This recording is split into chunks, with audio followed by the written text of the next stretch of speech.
Guys, family, friends, welcome to another edition of the Cook and the Coach podcast. I'm Beza, I'm the coach. I'm Kenny, I'm the cook. Welcome, everyone. Thank you for listening. We got a special guest today. We do indeed. He's a regular. You guys love him. You guys know him. Our first guest and frequent guest, Nathan Miske, will be joining us today on the show. Before we get to that, though, you want to talk really quick about the election. We finally have an answer. Yes, Biden 2020. Joe Biden. You know what I realized this whole time, this whole election cycle? He really is a grandpa. Like oh my goodness. Through it. Oh yeah. They have hairy legs. You ever see that clip? Sayings, like malarkey and just malarkey is great. Just like little touches like that. It's like, yep, you're grandpa. Just a little ooh. Oh yeah. Trump hasn't conceded yet, but he definitely won. But it's like, even if you recount the votes, it's like, dude, you lost by a lot. Just Of course, just let it go. Dude. Yeah. At some point, you just gotta.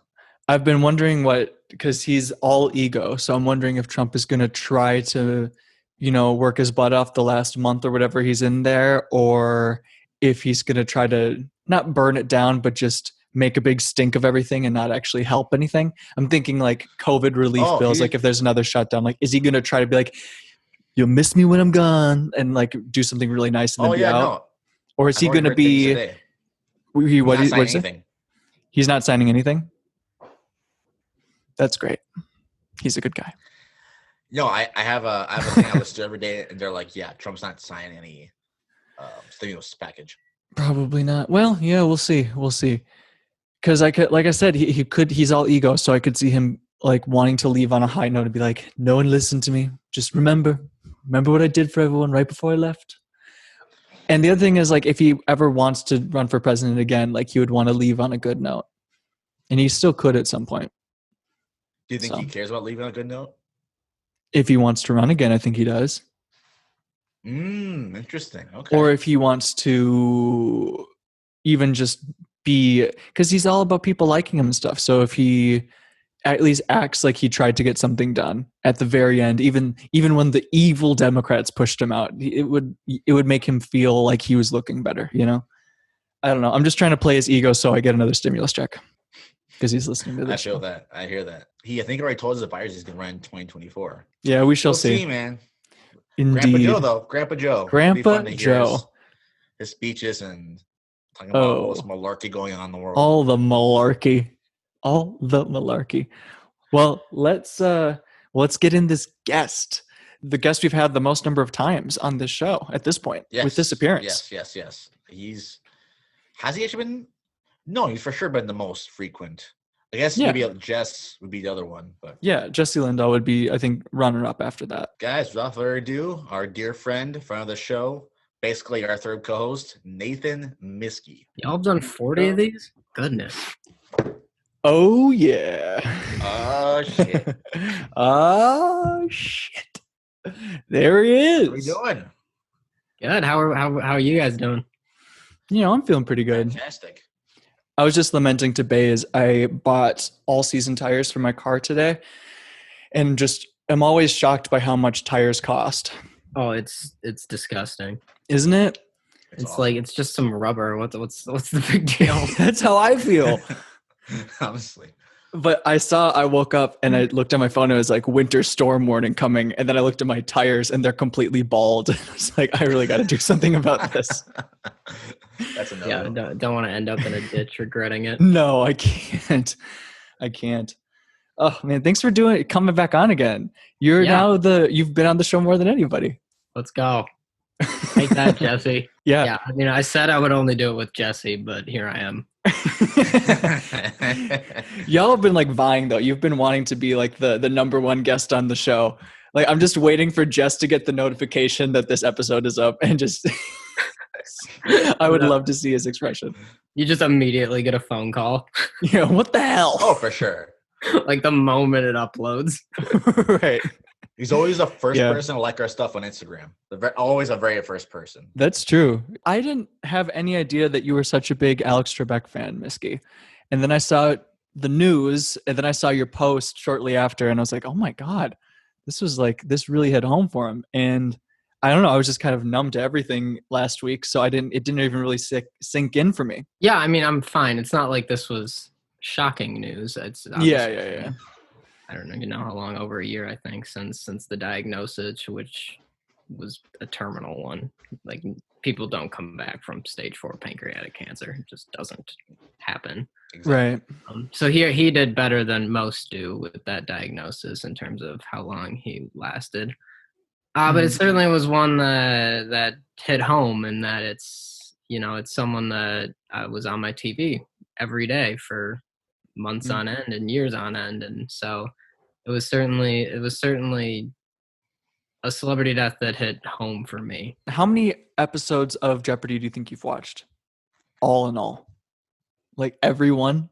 No, Like I mean, half of- no, I mean, Alex did 8,200, so I've probably seen a couple hundred. 82. He did 8,200 of them. Yeah, well, I mean, they do one every day, every weekday, basically, most of the year. And That's incredible. How the filming schedule work is they film a week in a day. So like I think it's on a Monday that they actually film it. Oh, okay. So they film Monday and Tuesday for the next 2 weeks, and then they take 2 weeks off. Really? Yeah. What a dream schedule. That's insane. Yeah, I mean it's all day though. Yeah. He gets there at 6 or something, I think he said, and he doesn't go home till 6 p.m. So really, that's nuts. That's like one day of how many days? You know what I mean? Like, it's not that bad of a schedule. No, that's just, I would hate to be the second to last interview on like Tuesday. That he's just out of steam at that point. How do you keep it like that much energy for that long? That's crazy. Yeah, I mean that's why he's the best, right? Man. So so they would literally record like up to 10 episodes within a week and then just have all that like time off. That's crazy. Man, so would you say this is like your favorite TV show? Yeah, so I have 2 favorite TV shows, so it's this and Survivor. Unlike Jeopardy, I have seen every episode of Survivor, but that's probably a little more manageable in terms of a time commitment. Sure. And ability to find them. I don't know how easy it would be to find 8,200 episodes of Jeopardy. Man, yeah, that's so true. I was watching Groundhog Day the other day, and there's a scene where Bill Murray is just watching Jeopardy in the nursing home and getting every answer right because he's just been in the day forever. So he just looks like a savant, like a genius, and he's calling out the answers before they even come on. That show is iconic. Yeah, I mean everyone knows Jeopardy. Everyone knows Alex. It's not like even most TV shows. Most people haven't. There's always going to be people that don't get it. Like you can make Office references, and there's going to be a group of people who don't get it. Right. You start singing the do do do do do. Everyone understands what you're doing. Right. Oh yeah. No one's like, what is going on? Are they going to get a new host for the show and keep the show going? Yeah, I imagine like they've had a transition planned. I don't think they've talked about it. They have episodes banked until around Christmas, so they got about 2 months here. Oh, okay. Yeah, I heard that the last episode with Alex Trebek, I think, is going to air on Christmas Day. If I'm not mistaken. I think I heard that too. I don't know how official that is. Which is a Friday, I think, so that would actually make sense. Oh, nice. Finish the work week like a true professional. I mean, he did. He's 80 years old, dying, and within the last he filmed like a week and a half ago, I think, or 2 weeks. I don't know. Wow. That's insane. Baze, did you ever watch this show? I didn't watch too much of it. I mean, I definitely remember watching it sometimes, like when I was younger, but I have never really been into the show. But Baze, what about you? I remember watching it like it was on every now and then, but not too often. You know what I mean? Sure. Like, it's one of those things that's like casually in the background. Right. I wasn't like a dedicated fan like Miske here. Like I wasn't watching it every day at 6 p.m. But every once in a while, it's in the background in the house. It's just sad to think about. Did Larry King die this year as well? Was that this year? No, he's still Larry King dead? I think isn't he dead? No, he's a TV show on online. Hold on, I thought Larry King died. No, he's still kicking. Is he? Yeah, he's alive. Tom Squares had a whole thing with him this year. Oh, that's great. Oh, Larry King. A couple of his children died. Jesus, I thought Yeah. I thought there was another old American TV legend who died recently, like this year. I thought maybe I'm just I don't know. hallucinating. Never mind. It's How about 2020. that? Anything can happen. It really is. That's hilarious. His kids died. His kids died, but he's still kicking. He's on his fourth wife too. Good for him. Isn't it more than that? I think he has like 7. I mean, maybe who knows at this point? At this point, who knows? Hey man, do you even keep counting that point? No, he's just like up next. And then someone else, a new woman walks in. This is how it goes for him. 3, 4, Hey man, that's Hollywood. yeah, That's how it works. Gosh. 7. Well, he's separated now from her, but he's had 7 wives. So I guess he's still legally married to this one. He's like King Solomon. That's incredible. He's getting there. Hey, he's on his way up. 293 more. He's there. Plus 700 concubines. Yeah. Do you really need that many? 700. That's a lot. That's if you just had one, like, that's 3 per day if you just only rotated them on an annual basis. That's so true. That's too Don't much. you get tired? Oh man. Yeah, it would be. Not even like, is it wrong? Is this? Wouldn't you just be? Wouldn't you be Don't you sleeping? want to take a nap? Yeah. It's too It would much. it'd be too much. Imagine, yeah. I mean, I guess for the guy it would be a good problem, or whoever had the concubines, because it's 2020. Whoever you are and you have 700 concubines, I feel like you'd be tired, right? We got woke Kenny over there talking about 700 concubines. See, that's the balance of the show. Kenny's too woke, and I'm the complete opposite. So it balances out. Yeah, I think you're right. I'm just saying, I don't think there's actually a woke way to talk about 700 concubines. But That's Kenny's doing his best. the whole thing. I remember went what for made it. me laugh is when I was like the church I grew up in. I would sometimes they would be talking about like, oh, you should have like one wife and stick with them, and then I'd be like, well, like all these kings had all of these concubines, and like, well, that was a business transaction. I'm like, really? That's all it was, huh? Just like let it sit, and then they would just like kind of. Yeah, I mean, the actual theological answer is most of those kings were really bad kings. Exactly. Right? That would have been the better one. Which is why Israel went into despair and was, exiled and, had years and years of just problems because the kings were so bad. Because those kings were some hoes. It's not like these were role models. These kings were hoeing it up. I'm totally random, but I wanted to ask, like, Miske, you've talked about wanting to be on like Survivor before. Like, is one of your dreams to be on Jeopardy? And do you think that will ever happen if it is one of your dreams? It could happen. Like, so I've taken the test a couple times. You have? I passed Wait, there's a one. test?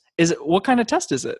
So it's an online test, 50 questions. It's not like multiple choice or anything. I think it's actually questions that have been on the show. I don't think maybe they write new ones, but it's, Sure. it's in the bank of knowledge that you should know if you're going on Jeopardy, right? And so Sure.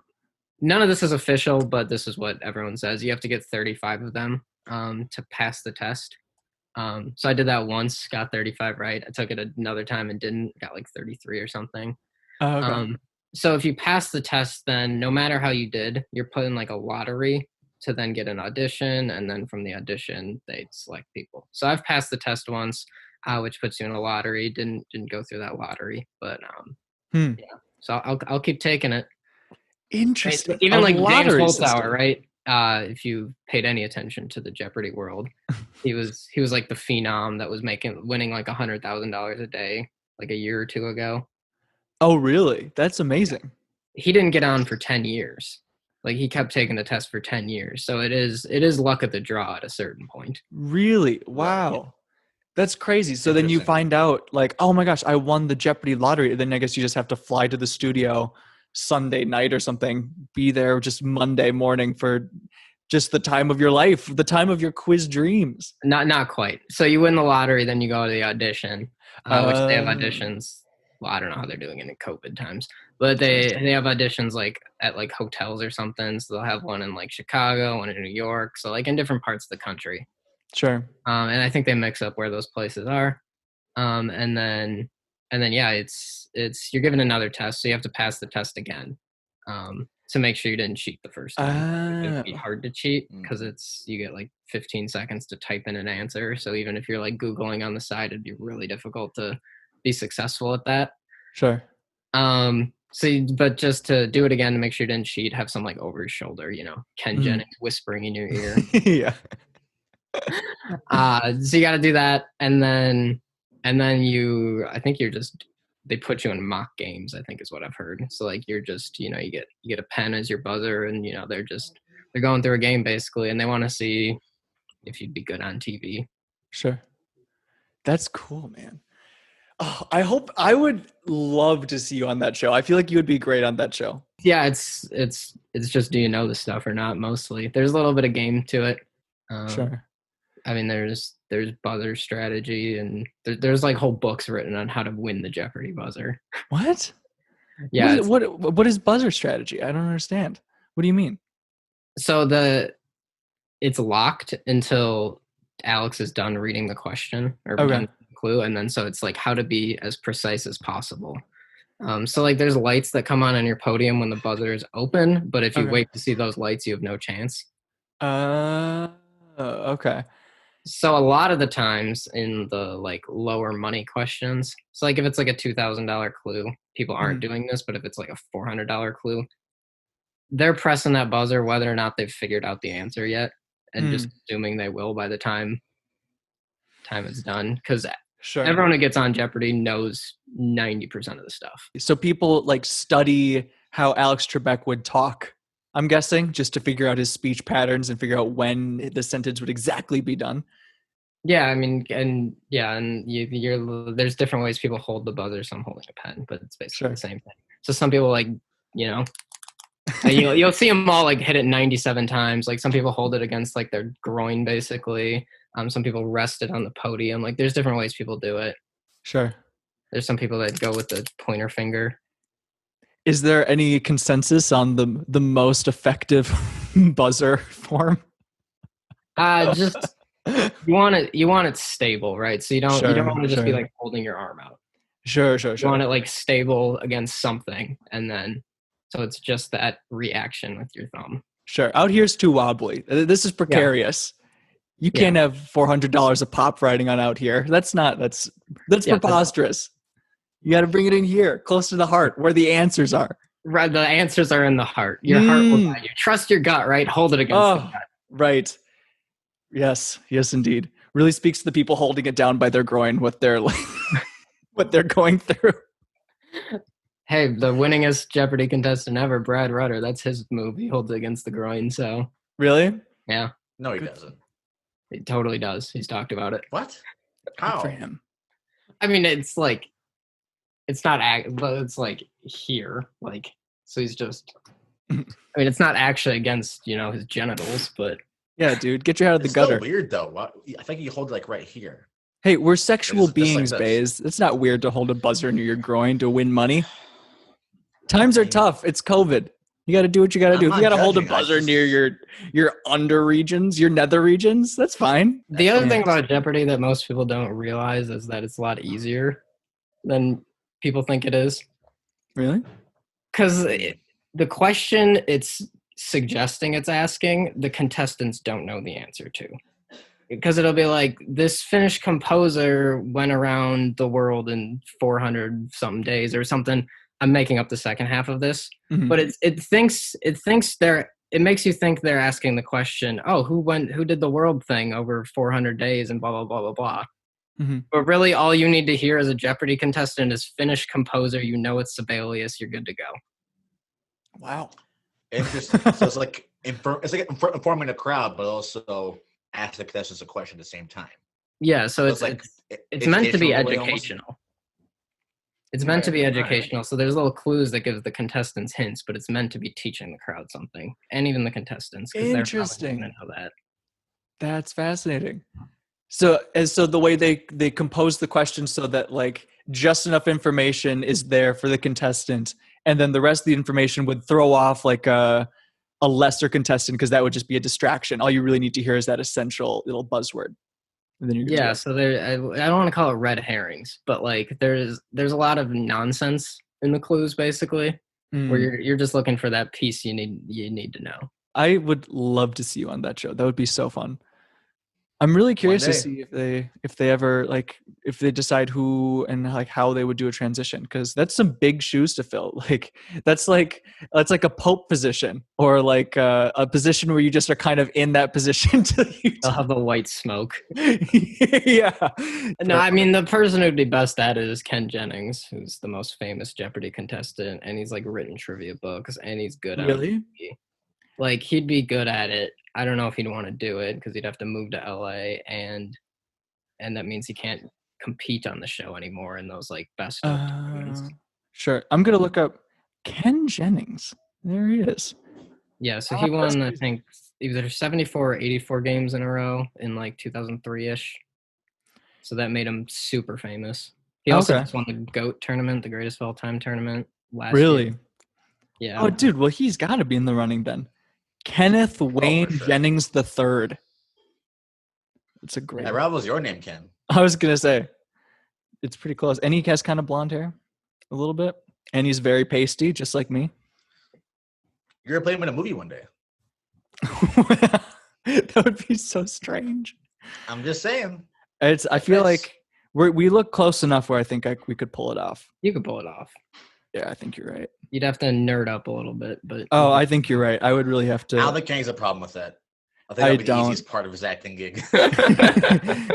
Yeah, I'll be a method actor for this one. That's awesome. Guys, thanks for listening to that great conversation we had. Yeah, just thank you for listening. Thanks for Miske to hopping on with us and talking with us today. Mm-hmm. Be sure to check us out on Instagram, podcast The Cook and the Coach. You can find my Instagram, just my name, Beza. It'll pop right up. It's the first thing that pops up. Ken, give me your stuff. At KPMartin2 on Instagram. In my bio, I have links to my food page and my music, so you can check all of that out there. Thanks again for listening. This is great. We will see you next time. Peace.